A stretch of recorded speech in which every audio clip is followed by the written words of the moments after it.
Initially, we launched Lama Awards at Cornelia in Free State 3 years ago. Oh. But then, because we were starting, beswabizwa ngokuthi Cornelia Community Leaders Awards, because we are starting. But this year, we have launched Gauteng ngey 6 September. Sibiza ngokuthi Gauteng Community Leaders Awards. So the aim of Lama Awards is to restore hope in communities and to also raise godly, effective leaders. And the mission here is to go to each and every province in South Africa. Lapho khona siyobe sitraina khona ama leader futhi silethi ithembe emphakathini ngokuthi abantu sibatshela ukuthi nanoma sokwenzekile ukuthi kube nabaholi abangazange baniphathe kahle, but uNkulunkulu uyabazi ukubavusa abaholi abazolimela iqiniso abazothembeka. Ingakho sithi we are recognizing leaders who are making an indelible mark. We say men and women of integrity who are principle centered and who are spiritually grounded.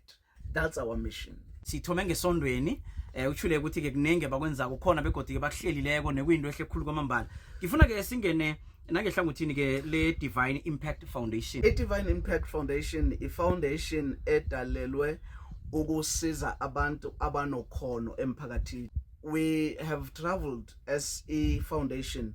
Si discover abantu abaningi abanye abaquli namhlanje abahlabelelayo abaziwayo ngabala. There's one lady who is now based in Bloemfontein, igama lakhe uLebu Matumba.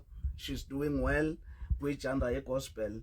And also Sinoses Ukamisa, she's working at Dumisa TV. Yeah, those are people engasebenza nabo close, promoting them in different platforms, in churches, in community engagements, making sure ukuthi siyabakhulisa. And not only them, and many young people who are good in speaking. Abaningi babo namhlanje sibazile ukuba connect nabantu abakwazile ukubabeka ezingeni eliphezulu. So foundation isebenza kakhulu ukudiscover italent elikhona emphakathini ukuze sikwazi ukubakhulisa ukubasupporta, because after yona 5 years ago siyesa launcha a leadership mandate network. Sabona ukuthi it's good ukubasupport ukubasiza, but mele sibafake kakhulu umbono obuholi, because the world today ikhalela godly effective leaders. We need leaders who can make a difference. There are many leaders today balandelayo abaningi babo they are after the next elections but not after the next generation. But thina sibheke isizukulwane esizayo, ingakho noma ngabe ikuphi kusesikolweni emphakathini sikhuthaza abantu abasha ukuthi bazazi ukuthi as an individual ungenza okukhulu. You can brighten the light where you are. You can make sure ukuthi la ukhona wenza ukuthi umhlaba wakho ube better. Sibuya nawe Express Lane 326 no DJ Alvuna.